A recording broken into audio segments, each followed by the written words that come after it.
Hello everyone, and welcome back to Bandai Product and Figure Review, your one stop for everything Bandai and anime related. I have a really cool episode lined up for us today, and we're kinda leaning again away from the standard Gundam model kits, just for right now, just because Bandai has been coming out with some really cool non-Gundam model kits. And this one I managed just to snag because they only had two at my local Hobbytown USA. It is a little bit more expensive, and it is a Figure-rise Standard model kit. And you can see in some of my other reviews, they are fairly good kits, and they are brand new, and they feature more of the non-Gundam model kits that are coming out.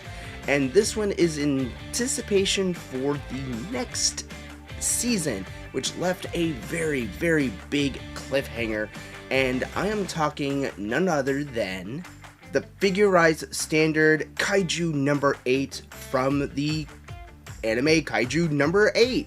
And as we can see from the art depiction, this shows a really cool depiction of Kafka Hibano from the series in his transformed Kaiju transformation, and this is looking really cool. And this, like I said, this is a Figure-rise Standard, so this is a very posable model figure, and this did come out just last year.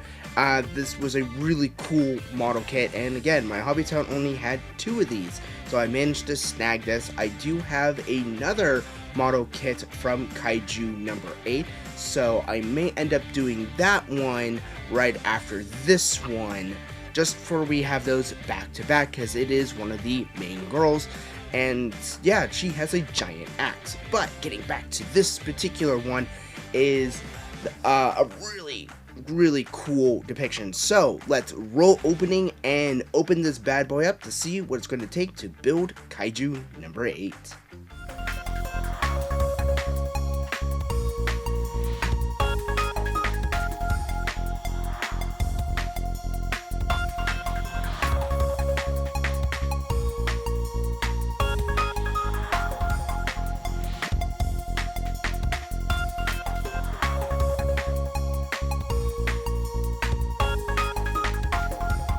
And this is the box of Kaiju number 8. And this is still a very phenomenal kit. I just love how the Figure-rise Standards have been popping out these really cool model kits. So let's actually take a look at around the box, because again, Bandai does a really good job of giving us really cool play dynamics with articulation, posability, and a whole bunch of other stuff that are really cool. So this gives us a really cool mouth, different facial expressions, so you could do quite a bit with maybe putting some blue LEDs to give his blue eyes a little more shine. And again, this gives us a little run through, and it does give us instructions on how to possibly put this together for all the materials that you will need, which you would need a pair of nippers, and it doesn't look like there's going to be any glue, and colored parts. And you can see by that price tag, this is really fairly expensive. So let's actually open this bad boy up and actually take a look at what all comes in this box. Starting off, we have what looks to be like a lot of really nice gray colors.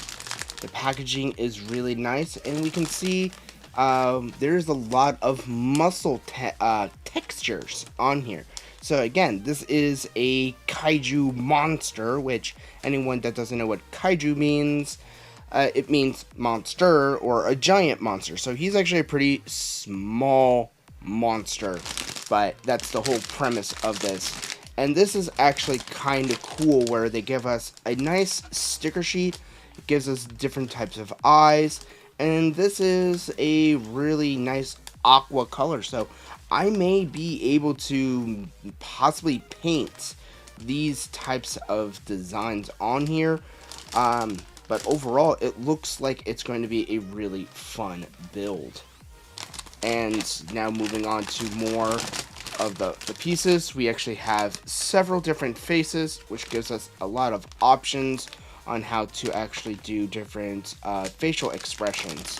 But overall, it's looking really nice. The molding is really, really solid, and it does look like it gives us quite a bit of play with different types of articulation and various parts here, such as different claws, activations for certain powers, and yeah, that's what all comes in here. And now we are going to be moving into the instruction manual, so let's take a look at that real quick. So this is the instruction manual. Again, it shows a really cool dynamic for Kaiju number 8, and here is the back, which again shows us quite a few really cool features, especially like I was saying, activations for its like super punches, its gaping mouth, which is iconic for some monstrous kaijus and stuff. So yeah, this is looking really nice. And again, these are like the stickers, but I may want to maybe try to see if I can paint some of these details for the turquoise. I believe I have some turquoise made up, or might just go to the hobby shop and pick up some turquoise paints, primarily maybe through Tamiya or with Vallejo. But getting back into the instruction manual, so this is again one of the Figure-rise standards, so it just kind of pops open like a nice little pamphlet. This is the main page that I like to look at first, because this gives us all of our runners as we kind of showcased, and again, it has all of the sticker sheets here. Again, I might do the stickers again, just because you would have to kind of paint all that, but they do a really good job, from what I'm understanding, showcasing on how all the stickers go in.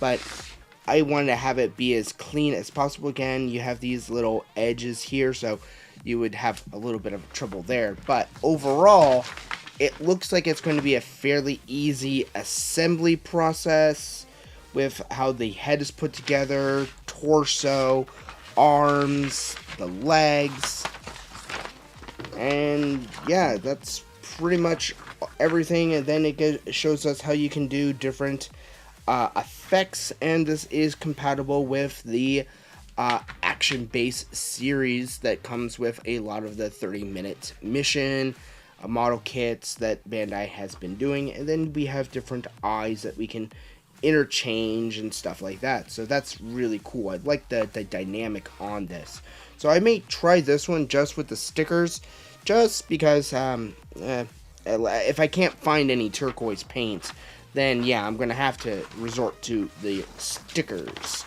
But overall, this is going to be a really fun model kit to build. And for those who are a kaiju fan of Kaiju number 8, I definitely recommend picking this up, even though the price tag is a little on the high side.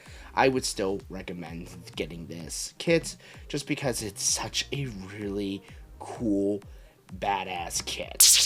Alright everyone, that's going to conclude this episode. I hope you enjoyed this unboxing of Kaiju number 8, and this is going to be a really fun build. Again, I may look for some turquoise paints, or I may end up having to make some turquoise. I had to do that with one of my barber toasts for my lupus, so I might need to find where I made my physical turquoise, but personally I would prefer to go get a mixed version of turquoise to really paint this in, because it looks like it could definitely use the paint. But the stickers are still a really nice touch, and it's not that sticker heavy. Again, it's mostly gray and blue, so it's really going to be a fairly easy model kit to actually assemble. So I definitely highly recommend this, and if you like this type of content, please like and subscribe. You guys are what's making this channel grow. We are currently at 359, so let's try to get that to 360, or even a really cool goal is 500 subscribers. So thank you again, and I definitely want to hear what you guys have for future suggestions as well, so please leave those down in the comments. I do read those, so if you want to see certain model kits being featured or do some build tutorials, please leave those down in the comment section down below. And also please take a look at the Discord that I have down in the link below. This is where you can guys talk about where you what kind of models you're building and different types of Bandai stuff like Kaiju number 8. So without further ado, I will see you guys in the next episode.